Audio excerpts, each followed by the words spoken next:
অনেক ধরনের রেসিপি তো এতদিন দেখালাম। আজকে আপনাদের সঙ্গে ভীষণ মজার একটা ডেজার্ট অথবা মিষ্টি জাতীয় খাবারের রেসিপি শেয়ার করতে যাচ্ছি। এটাকে পিঠাও বলতে পারেন, আবার চাইলে বিস্কিটও বলতে পারেন। এই মজাদার রেসিপিটির নাম হচ্ছে সুজির পিঠা। সুজি দিয়ে তৈরি মজার রেসিপিটি কী করে বানালাম চলুন তবে আপনাদের সঙ্গে শেয়ার করে ফেলি। প্রথমেই একটা বাটির মধ্যে আমি নিয়ে নিব 2টা ডিম। ডিমগুলো এভাবে দিয়ে দেওয়ার পর এই পর্যায়ে আমি একটুখানি লবণ দিয়ে দিব। 1 চিমটি লবণ দেওয়া হয়ে গেলে এই পর্যায়ে আমি দিয়ে দিব প্রায় 1.25 কাপের মতন চিনি। আপনারা চিনিটা নিজেদের মিষ্টত্বের প্রেফারেন্স অনুযায়ী কমিয়ে কিংবা বাড়িয়ে নিতে পারেন, তবে এতটুকু চিনি দিলেই আমার কাছে এনাফ মনে হয়। এবারে চিনি, লবণ এবং ডিমকে খুব ভালোভাবে ফেটিয়ে নিতে হবে।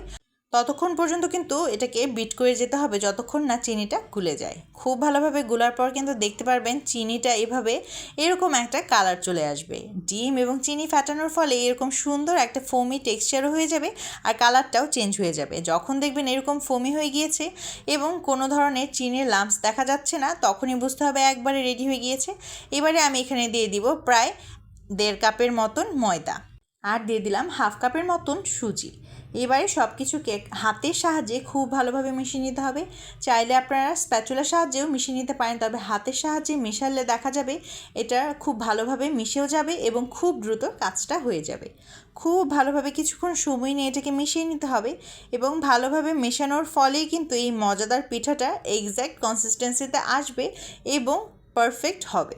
এইবারে খুব ভালোভাবে এরকম যখন দেখবেন এরকম ব্যাটার হয়ে এসেছে বা একটা ময়ান তৈরি হয়ে গিয়েছে, তখনই কিন্তু আপনাদের বুঝতে হবে যে আপনাদের পিঠাগুলো শেপ দেওয়ার সময় হয়ে গিয়েছে। এবার হাতে তালুতে একটুখানি তেল ব্রাশ করে নিলাম অথবা তেলটাকে ডলে নিলাম। এবারে আরও কিছুটা এখান থেকে অংশ নিয়ে নিলাম। আমি পুরো ডোটাকে কিন্তু একবারে করতে পারবো না, তার জন্য আমি এখানে মাঝখান থেকে কিছুটা অংশ নিয়ে নিলাম। এবার এগুলোকে আস্তে আস্তে করে একটি ছুরির সাহায্যে কেটে নিলাম এবং আস্তে আস্তে এইভাবে 2 হাতের তালু দিয়ে এরকম সুন্দর সুন্দর শেপ করে ফেলছি। আপনারা দেখে নিশ্চয়ই বুঝতে পারছেন আমি শেপটা কীভাবে করছি। খুবই সিম্পল ওয়েতে কিন্তু আমি শেপগুলো করেছি এবং দেখতে কিন্তু বেশ সুন্দর হয়েছে। বলেন তো ঠিক বললাম কি না? এই যে কতগুলো পিঠে আমার হয়ে গিয়েছে। এইটুখানি সুজি, ময়দার ডিম দিয়ে যদি এমন মজার খাবার বানানো যায় তবে কেন বানাবো না বলুন দেখি। এবারে একটি ফ্রাই প্যানে ভর্তি করে তেল নিয়ে তেলটা গরম করে নিয়ে এক একে করে আমি সবকটি পিঠা এখানে দিয়ে দিলাম। সবকটি বলতে যতটুকু এঁটেছে ততটুকুই দিলাম। পরের ব্যাচে কিন্তু আরও কিছু পিঠা ভেজে নিব। এভাবে মিডিয়াম টু লো ফ্লেমে কিন্তু উল্টে পাল্টে কিছুক্ষণ সময় ধরে এই পিঠাগুলোকে গোল্ডেন ব্রাউন কালার করে ভেজে নিতে হবে। এই পিঠাগুলো আপনারা চাইলে আপনাদের ইচ্ছে মতো যে কোনো শেপই দিতে পারেন, তবে এইভাবে দিলে দেখতেই বেশ সুন্দর লাগে। আমার কাছে তো এইভাবেই ভালো লাগে। আপনাদের কেমন লাগে অবশ্যই জানাবেন। এই রেসিপিটি যদি আগে কেউ কখনো ট্রাই করে থাকেন সেটাও আমাকে অবশ্যই জানাবেন, আর যদি না করে থাকেন আজকে তো রেসিপিটি শিখিয়ে দিলাম। খুব সহজেই মজাদার রেসিপিটি বানিয়ে ফেলতে পারবেন এবং অবশ্যই এটা দেখার পর বানাবেন এবং আমাকে জানাবেন খেতে কেমন হয়েছে। আমার পিঠাগুলো কিন্তু হয়ে এসেছে। এবারে এগুলোকে আমি একটি স্ট্রেনারের সাহায্যে উঠিয়ে নিচ্ছি। একটি স্ট্রেনার ব্যবহার করা খুবই ভালো, কারণ এর ফলে দেখা যাবে এক্সট্রা যে তেলটা থাকে সেটা ইজিলি ঝরে যেতে পারে। ব্যাস তৈরি হয়ে গেল আজকের মজাদার সুজির পিঠা।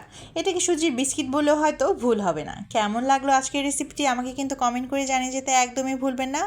ভালো লাগলে লাইক কমেন্টের পাশাপাশি কিন্তু নিজের টাইমলাইনেও রেখে দিতে পারেন পরবর্তীতে দেখে বানানোর জন্য। একটা পিঠা আপনাদেরকে ভেঙে দেখাচ্ছি। এটা বাইরে থেকে অনেক ক্রিস্পি হয় আর ভেতর থেকে খুবই মজার এবং সুন্দর হয়।